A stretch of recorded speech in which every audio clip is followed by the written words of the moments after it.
You're ready. Yeah, thank you. Good afternoon, Governor, Madam Speaker, Pro Tem, Speaker of the House in California. We truly are grateful to be here. My name is Ann Johnson, and I'm a proud Texas Democrat, standing with my Democratic House colleagues. Make no mistake about it, we are running from nothing. We see the danger that is coming, and we are running straight for it. Please know that last week, Texas Republicans, in their effort to try to appease the entitlement of Donald Trump, have tried to steal 5 congressional seats from the voters of Texas. This is not the first time we have seen folks try to appease Donald Trump. You all remember that Trump called Georgia and asked them and said, boys, I need 11,000 votes. To their credit, those Republicans said, no, we're not doing that. That crosses a line. When Trump called Governor Greg Abbott and Texas Republicans and said, boys, I need you to steal 5 seats, they said, does July work for you? Well, it does not work for us as Texas Democrats, because we recognize that this is not just about Texas. This is about ensuring that the voters get to determine the outcome of their next election. We are now facing threats. The threat that we're going to lose our jobs, the threat of financial ruin, the threat that we be hunted down as our colleagues sit on their hands and remain silent as we all get personal threats to our lives.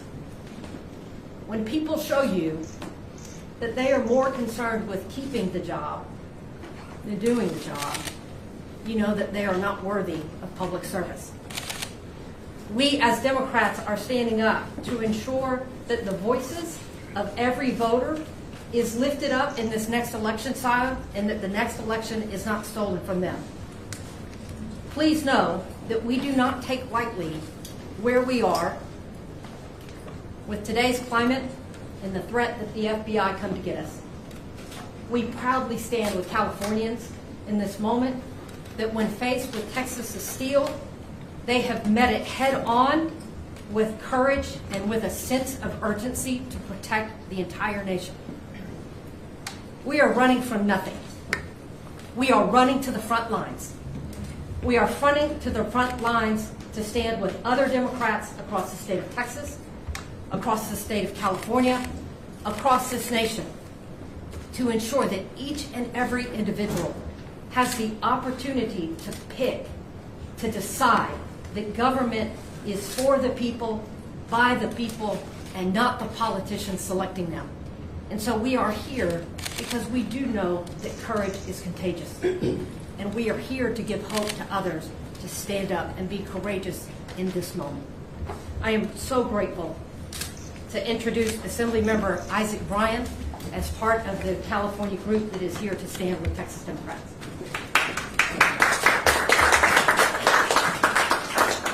Thank you all for being here. I want to thank Representative Johnson and all of the members of the Texas delegation for their bravery and their courage.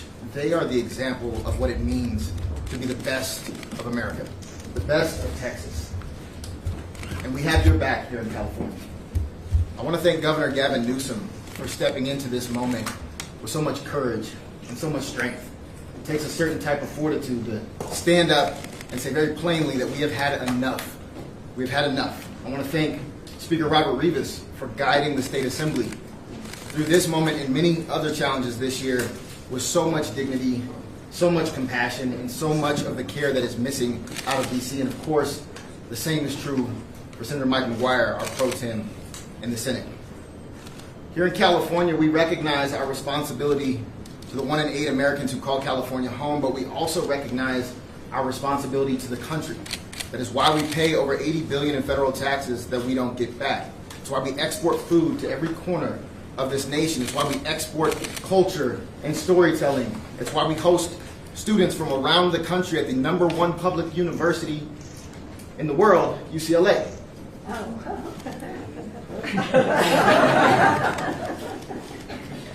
And right now, California has a responsibility to our democracy.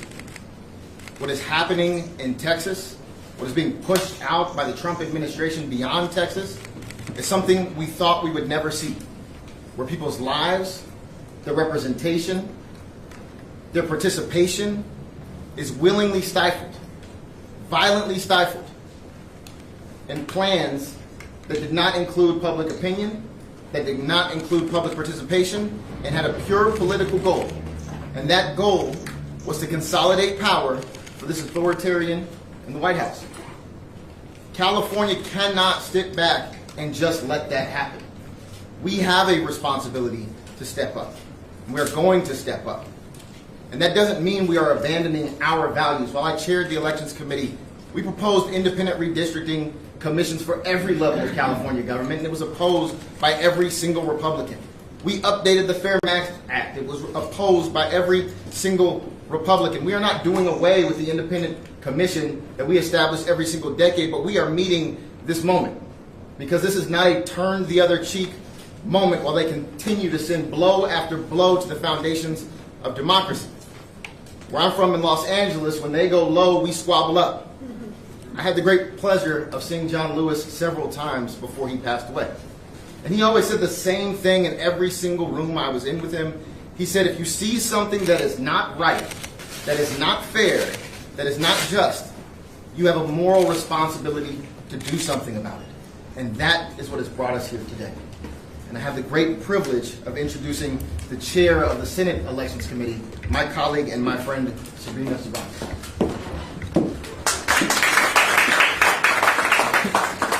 I am honored to chair the Senate Committee on Elections and Constitutional Amendments in this pivotal moment in our history. I applaud the Texas representatives for the courage they are displaying in resisting this Trump Republican power grab. California did not start this fight. We are proud of our Citizens Redistricting Commission. It is a gold standard in our country. But this is an emergency that requires an emergency response. California stands ready to respond. We will not sit idle on the sidelines while our communities are torn apart. This is a path to end the chaos. I would like to call up our Speaker, Speaker Rivas. Good afternoon, everybody. You know, since the moment that Donald Trump was sworn in as president, he has worked to change our country from a proud democracy to an authoritarian state. The stakes are high. That's why we are here this afternoon. They are that high. He's bullying universities to control what they teach. He's targeting news programs and late night shows, attempting to control what we watch. And here in California, masked ICE agents, without badges, without identification, they're shoving people into unmarked cars, disappearing them into detention centers with no accountability, and too often no way for families to even find their loved ones. And let's be clear, they're not going to stop with the most vulnerable people or undocumented residents. History tells us that that is not how authoritarianism works. We are only 7 months into this presidency. 7 months. And the more power they get, the more they will take. And what will they do with this power? More immigration raids? More arrests? More crackdowns? More attacks on our freedoms? Well, certainly what we can expect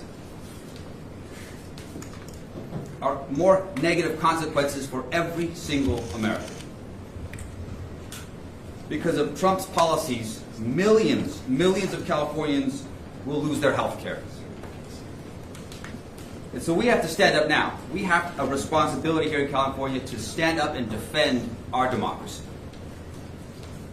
And I'm proud to stand here with the brave Democrats from Texas who are doing just that.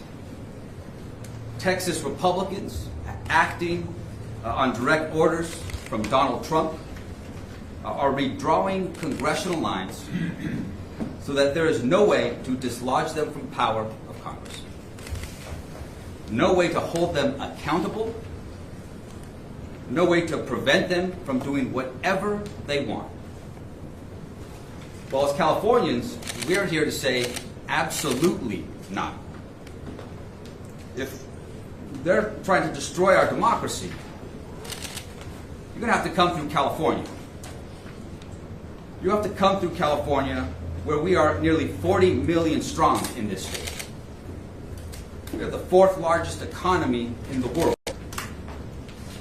And we have a proud tradition here in our state of standing up for the people's rights, of standing up for what is always in the best interest of our state and of this country. We will not allow Trump's Republican Party to rig this system and take permanent control of the U.S. House of Representatives.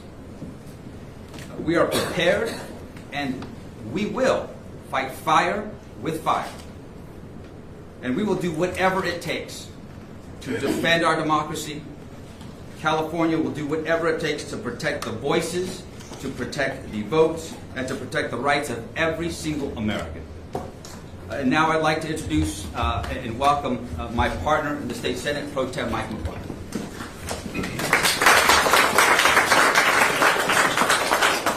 Good afternoon. Thank you all for being here. I want to take a moment to say thank you so much to Speaker Rivas. I'd like to acknowledge California's governor, thank him for his leadership, being so bold on this issue. We are incredibly grateful. The defender of democracy is here today, and that's Nancy Pelosi. We are incredibly grateful for your incredible work and legacy on behalf of all Americans. Zoe Lofgren, who chairs California Democrats, on behalf of the California Democratic Caucus in Congress, thank you so much to our caucus chair, Monique Limon, to our chair of elections, Ms. Cervantes, to the assembly members, and to the patriots. The patriots who are here on the front lines of democracy, risking their health and safety. These leaders from the great state of Texas, we owe them a great debt of gratitude. When I was 19 years old, I took California's oath of office for the first time. And never in my life has the duty to defend the Constitution of the state of California and the Constitution of the United States of America been more critical than it is here and now. The future of this great nation, the future of our democracy, is hanging by a thread. And today we are at a flashpoint set by President Donald Trump and Texas Republicans who see the writing on the wall. Because if their draconian legislative actions were to take place, they've seen the same polls we have, they're not going to win the midterms in swing seats. So what do they have to do? They have to cheat to win. Here's what we know. We know what the American people want right here and right now. They want lower prices for families, not expensive tariff taxes. That's costing American consumers hundreds of billions of dollars and devastating California's economy. People want cancer research that save lives, not golden ballrooms that stroke egos. People want a government that trusts trained scientists in real numbers, not secret police who literally are snatching innocent people off the streets of this state. Take a moment to think about this for a second. They're taking innocent people off the streets of our communities and shove them into moving vans. People want their health care. They don't want tax cuts for billionaires. So in order to win, Donald Trump has to cheat.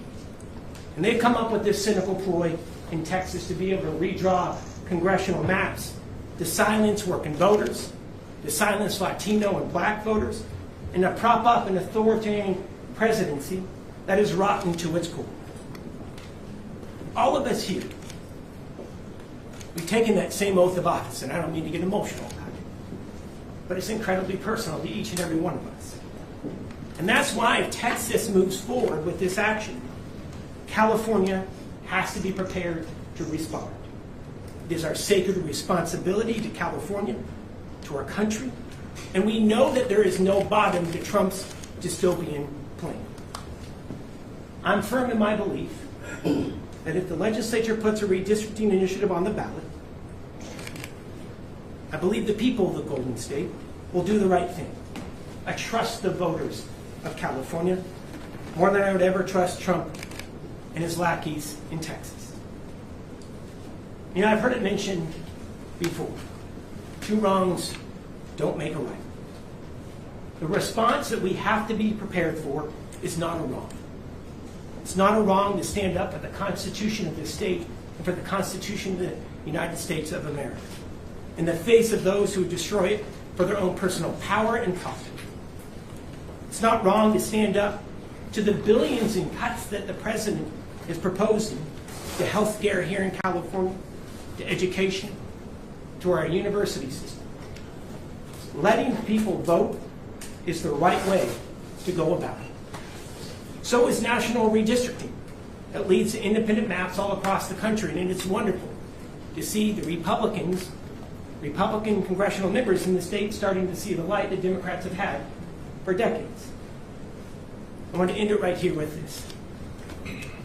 We've had the honor to be able to talk with several of our colleagues from Texas who described that they're being tracked by the FBI. Leaders in the state of Texas are being tracked by the FBI. They're facing bomb threats, death threats, and that is after what we saw in Minnesota just 2 months ago. Republicans, Donald Trump, Greg Abbott, Texas Republican leaders, they have the power to stop the threats, to stop all of this. And that's the questions that the media should be asking. Why aren't they stopping this? Republicans in California also have the responsibility to see that their Republican leaders do just that. This isn't a fight. This is not a fight that California picked. But it's also not a fight that we are going to run from. When times are tough, you run towards the wildfire. And that's what we're going to be prepared to do. This country is hanging by a thread, as we know. We have the duty to protect it with an ironclad commitment that we all swore before God. It is now my honor to introduce Zoe Lofgren, who has been instrumental in this process. She is the chair, the elected chair of the California Democratic Congressional Delegation. Can we please give her a warm welcome? Well, thank you very much, Mike. You know, California Democratic Delegation has been long in favor of independent citizen commission. In fact, the commission drew our lines. We are not allowed to give them any input, and that was fine with us. I am the author of a bill in the House to require independent commissions in every state. And when Democrats were in the majority, and we had Ms. Pelosi as our speaker, we passed a bill that included independent commissions in every state. We did not get a single Republican vote for that, and the Republicans blocked it in the U.S. Senate. So we're not here trying to change or rig the system. We're here because Donald Trump and his Republican cohorts are trying to rig the system. They know that what they've done to the American people is deeply unpopular. They know that because of what they've done, stripping health care for more than 17 million Americans, to give tax cuts to billionaires, hurting California by increasing pollution, by stripping education funds, by stripping nutrition programs from the needy. That is very unpopular, and we cannot allow these elections to be rigged without a response.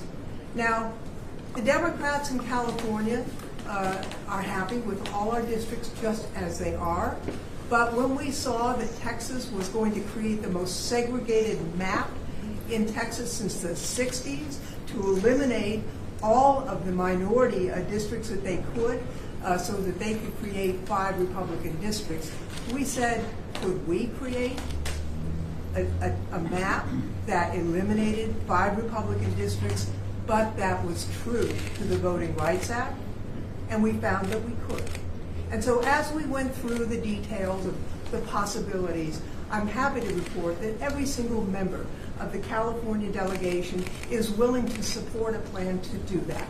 We cannot stand here. And just shrug as Trump and the Republicans try and rig the rules so they can avoid responsibility for the damage that they have done to this country.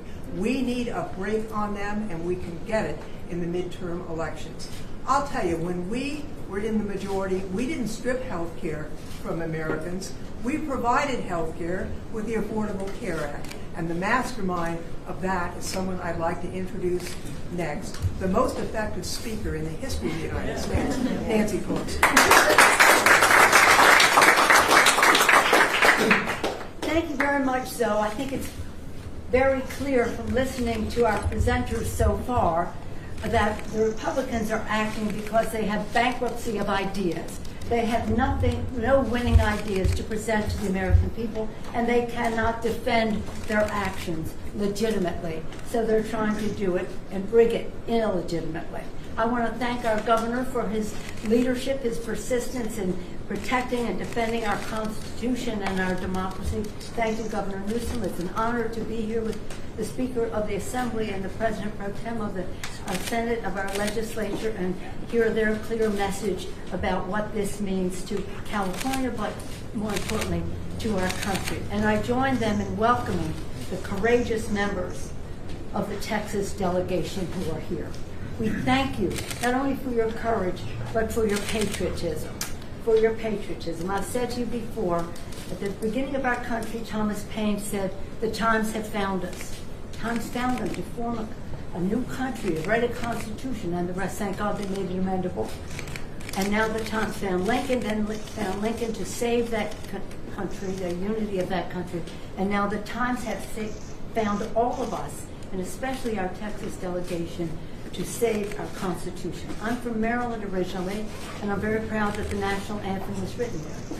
And my favorite line in the anthem is, proof through the night that our flag was still there.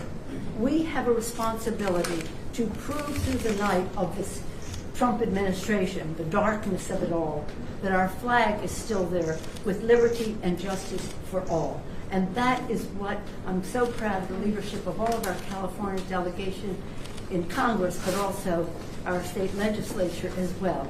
Zoe Lofgren has led the way as the leader of our House Democrats from California in the unity that she mentioned about our delegation. And this is something that we are unified on to honor our oath of office to protect and defend the Constitution of the United States. The President has paved over the Rose Garden. He's paved over freedom of speech. He's paved over freedom of education. The list goes on and on. Independent judiciary, rule of law, pave it over. But we will not let, he's gone too far. We will not let him pave over free and fair elections in our country, starting with what he's trying to do in Texas, countering that. So this isn't two wrongs, as was mentioned. It's not a wrong in what we're doing. This is self-defense for our democracy. They have hit out at our democracy, and we are here to defend it. I thank again our Texans for their leadership, for their courage, most of all for their patriotism. And now I'm very pleased to yield to our distinguished leader in all of this effort, someone who was right out there, right from the start, who brings us together, making us so very proud, our Governor, Gavin Newsom.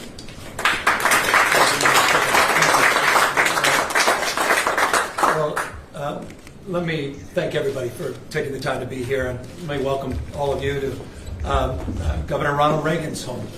Reminded of Governor Reagan's last speech in the Oval Office, where he talked about the life force of new Americans. He talked about Lady Liberty's torch. And here we are, fast forward decades later, appropriately with a portrait of Ronald Reagan looking down on the President of the United States of America, Donald Trump, who's trying to light a torch on democracy, try to roll back the last half century, wants to put America in reverse on LGBT rights, on voting rights, civil rights, on the rights of women and girls. We're here in that light at this profound and consequential moment. And we're here with 6 courageous leaders that they've been described from the Texas delegation. It is my privilege to have had now 2 delegations visit from Texas. And it's my honor to welcome all of you and to thank you for your courage. Thank you for faith and devotion to the cause that unites all of us across this country, regardless of party. And that are the enduring principles of our founding fathers. You know, we talked about the 249th anniversary of those principles. Next year we'll celebrate the 250th anniversary of those enduring principles, the best of the Roman Republic and Greek democracy, the system of co-equal branches of government, this notion of a system of checks and balances, popular sovereignty, all of that on the line, all of that at risk. And so I'm very sober and mindful of this moment. And as a consequence, we have taken our relationship to this moment very, very seriously. Had it not been for the courage of the Democratic representatives from Texas to stand tall and to stand up, to walk out, as is their right, as old a principle as American pie, the ability for a minority to walk out when it comes to the abuses of a majority. And they did just that to elevate not just their voices as representatives, but to elevate our voices, to call out the consequential nature of what's happening. What's happening in the United States of America is not normal. We cannot allow this to be considered normal. Please don't say it's surprising. When you say something is no longer surprising, you normalize it. This is shocking, what's happening. You heard Representative Johnson say it very powerfully and very clearly. And what more evidence did you need?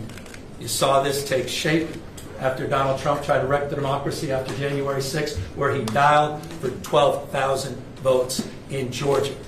By your courageous leadership, regardless of party, that stood up against that tyranny. Now he's dialing up for seats. He called Greg Abbott, who doesn't have the courage, doesn't have the backbone, doesn't have the consciousness of the consequences of his action. And he has rolled over and he said, yes, sir, and they're trying to dial now for new seats for precisely the reason that Speaker Pelosi and others have represented. They will lose in the midterms. He knows it. Why else would he make that phone call? His agenda is failing. His presidency is failing. He knows the headwinds in a midterm. He's dialing for seats. Not only did he dial for 5 seats in Texas, he just sent his vice president, the vice president of the United States, not to console those 137 families whose lives were torn asunder because they lost loved ones to the floods. By the way, 3 members of my community in Marin County, Mark, Sarah, and Johnny Walker, 14 years old, died in the flood. Mark, 50 years old. Sarah, same age. Family, friends. We were at their memorial yesterday. Vice President come to console the family members of the lives lost. He went to Indiana. Continued to try to rig the election. We have a special election in Texas. You'd think that's all they'd be focused on. 37 kids dying in those floods. But they're focused on this, a power grab. And it's not limited to Texas and Indiana. You've seen what's happening in Florida. You've seen what's happening in Ohio and other states. So we have got to step up. Our state of mind is about accountability, responsibility. Again, taking this moment seriously. What is our relationship to this moment? And we recognize we have agency. We're not bystanders. That we can shape the future. Decisions, not conditions. And so we choose to be held to a higher level of accountability. It wasn't our decision to be here, it's reaction to. We are trying to defend democracy as opposed to see it destroyed district by district. And we will stand firm and we will stand tall. And perhaps the expression today is the expression of unity. That's what we're trying to communicate. You have congressional representatives here the leader of our congressional delegation, they are unanimous in their support of moving in this direction. You have the Speaker and the Pro Tem, and they strong support of their caucuses, and leaders of critical committees and caucus are here to express support. We are moving forward. Make no mistake. California is moving forward as a state that's larger than 21 state populations combined. We're not a small, isolated state. State larger than 21 populations combined. We tried to play by a higher set of standards and rules with our independent redistricting, and we believe in that. And we are not talking about eliminating that commission. We are talking about emergency measures to respond to what's happening in Texas, and we will nullify what happens in Texas. We will pick up 5 seats with the consent of the people, and that's the difference between the approach we're taking and the approach they're taking. We're doing it on a temporary basis. We're doing it in a fully transparent way, and we're doing it by asking the people of the state of California for their consent and support. Mark that stark contrast to what's happening in Texas and other states. We are resolved, and we are aligned in this strategy. And I'm deeply, in closing, grateful for the leadership that's assembled here today. In unprecedented time, required an unprecedented approach, an unprecedented leadership to build the kind of consensus that we believe we have. We have till August 22nd. With the leadership behind me, they will get this on the ballot. We're calling for a special election. That'll be the first week of November. It will coincide with many other municipal elections. We will raise an unprecedented amount of attention, and we will garner an unprecedented amount of support because people understand what's at stake. Final words. Because I want to reinforce what the Speaker and the Pro Tem said. You have people disappearing in the state of California, quite literally disappearing. Warrantless search, people literally being taken from the streets. I don't think this, I know it. 16-year-old kid whose mom and dad working 20 years at the same packing facility. 16-year-old didn't even know how to get back into his own home because mom and dad disappeared going to work. Young child had no brothers and sisters. That's Trump's America. That's happening as we speak. The Guard has been federalized. And by the way, Donald Trump is continuing to federalize the National Guard through the election. Pause and consider what that may mean.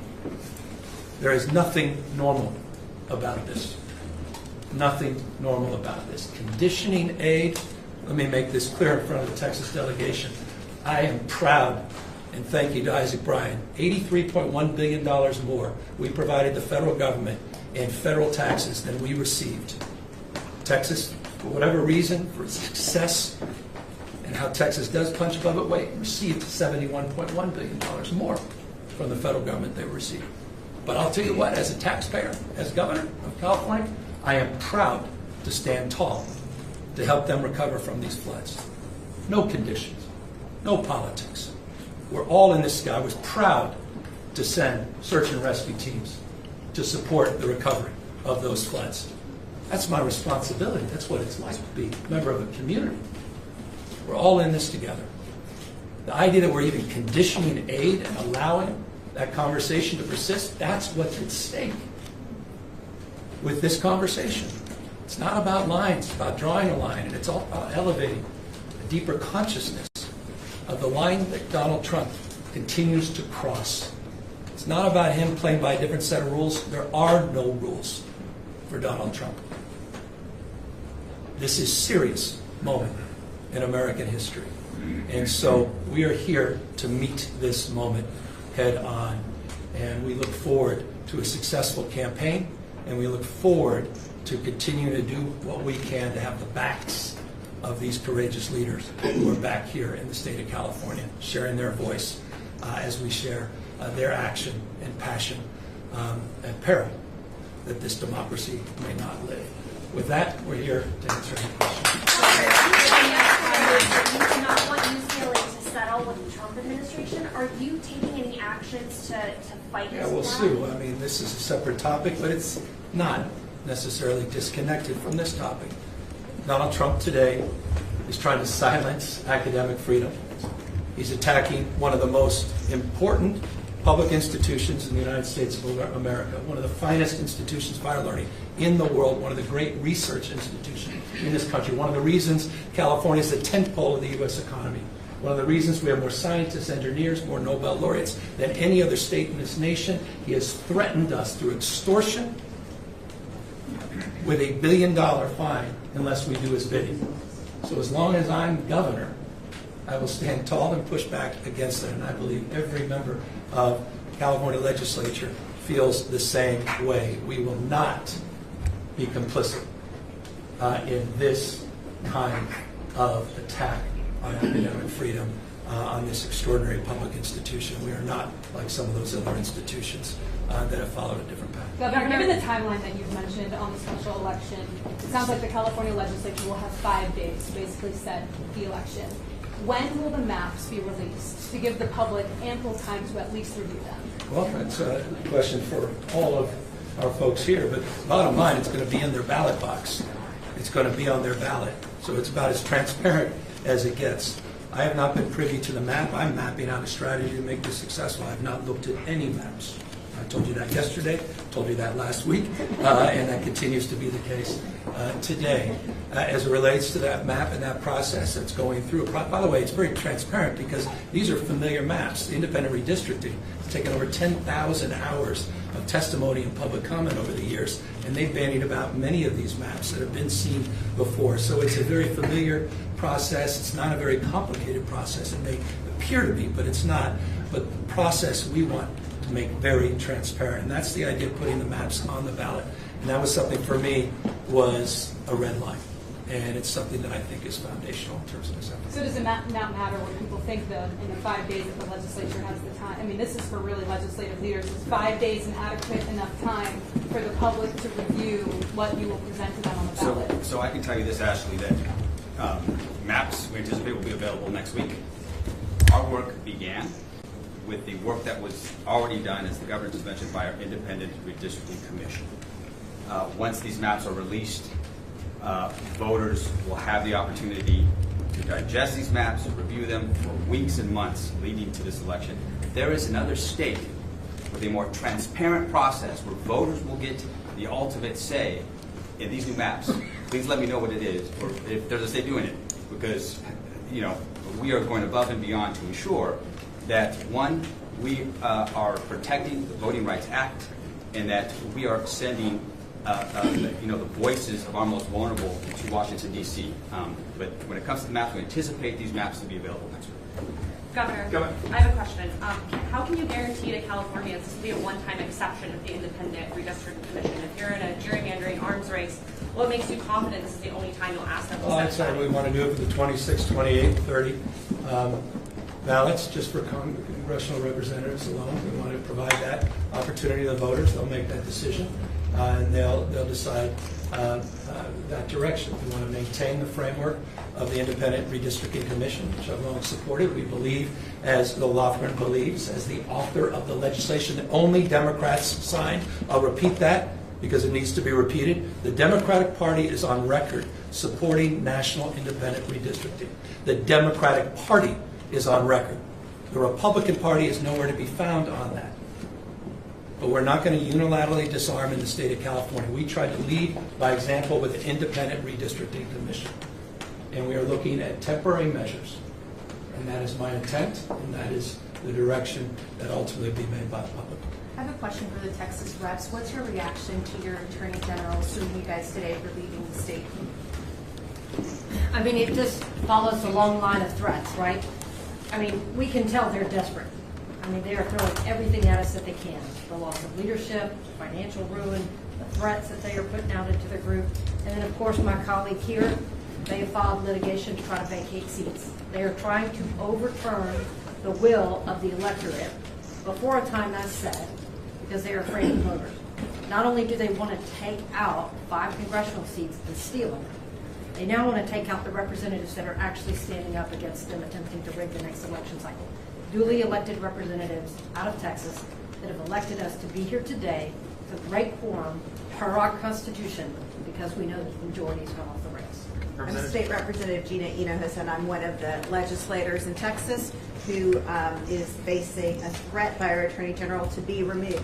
You should know, just 2 days ago, I checked in with my office. We had 700 calls on this bill proposing a new map. It hasn't even been out a week for the public to see.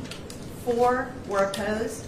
The rest were all in support of my breaking quorum. I'm doing exactly what my constituents want, and it is shameful for our governor or for our attorney general to try to remove a duly elected representative of the people from office, but it is in keeping with what is happening in this grander scheme of these Trump maps to try to rig the 2026 midterms. The response to Governor Abbott saying he'll continue to call special sessions until you return. So that's his decision. That's the benefit of who you elect for governor. We are breaking and doing everything we can to break this quorum. We have 137 at least. We are missing 2 more individuals out of Central Texas. We have been there for 2 weeks waiting to address that issue. They only put 1 bill up for us to debate in the House, and it was redistricting. We have an arrest warrant for us to go back to Texas for 1 bill only. They don't want us to come back for flooding. They are using those families as a distraction. The governor can write a check right now to try to start the process. And so it's his decision what's valuable to him. Does he want to have us come back and address flooding, to address the issue of school testing, to address human trafficking, to address the infrastructure in our courts? We will gladly show up. So you're going to find out, the people of Texas, who he plays for. Is he going to call us back for you, or is he going to call us back to do Trump's bidding? Are you prepared to stay out of the state through even the filing deadline in December, if that's what it takes to stop a redraw for the 2026 map? So we take this fight one day at a time. We fight to win today, and tomorrow we assess and take it on then. I'm reminded of a quote by one of our wonderful governors of the past, Ann Richards, and she said, "The here and now is all we have, and if we play it right, it's all we need." And that is what is happening here today. We're about to play it right. Question for the governor. If California redraws districts for Democrats to try to pick up 5 seats, that would only cancel out what Texas is doing, but Republican-led states, including Florida, Ohio, Missouri, and Indiana, will or are considering redrawing their own lines, and Democrats don't control enough states or have enough districts to pick up to counter that. So, given that map, why go through with trying to bypass that nation? Well, these guys are ruthless on the other side, so I concur. That said, we can control what we can control. It's not what happens, it's what we do in response to what happens. Here's what we can do in response. There's other states that can act not dissimilar to California, but none can act, I guess, with the scale and scope that we can. So that would be my response. It's always the right thing to do the right thing. It's always the right time to do the right thing. And our response is what we can control, and we can encourage others through the power of emulation to consider the approach that we've taken based upon their unique circumstances. Most states don't have independent redistricting. Many states have supermajorities in their legislature. There are a number of other states, as you know, that are considering Democratically led states, and not just Republican-led states that are considering similar actions. But we're not going to unilaterally disarm. We're not going to allow them to roll us over, and at least we will have the power of expressing ourselves very powerfully that everything they did in Texas, all the fire and fury, signified nothing. That we neutralized them. We nullified them. So we don't move unless they move. This is triggered. They drew first blood. We're responding to this action. And this is how we choose to respond, and I hope other governors and other leaders across the country do this. Governor, last question. In the hypothetical, if it is triggered and voters do not approve it, is there a backup plan? Is there a plan B if Texas moves? I think the voters will approve it. I think the voters understand what's at stake. Look, I'm not naive. We live in the most un-Trump state in America. And I think people understand, boy, do they understand, intimately understand what's at stake with Donald Trump. What more evidence you need today, a couple days ago, with a Penske truck where people just jumped out, racially profiling people. Look at what just happened UCLA. What more evidence do we need? And so I think I have all the confidence in the world, the wisdom of the voters of this great state. And I'm not just talking about Democrats. I'm not just talking about independents. We believe in independent redistricting. That will be on the ballot. We believe it should be nationalized. That will be on the ballot. We have the opportunity to send a message enough, and I believe Republicans, not just Democrats and independents, will meet that call, and we will overwhelmingly support this change. Governor, Thank you. We're out of time. 6 months ago. Thank you. Press, please hold.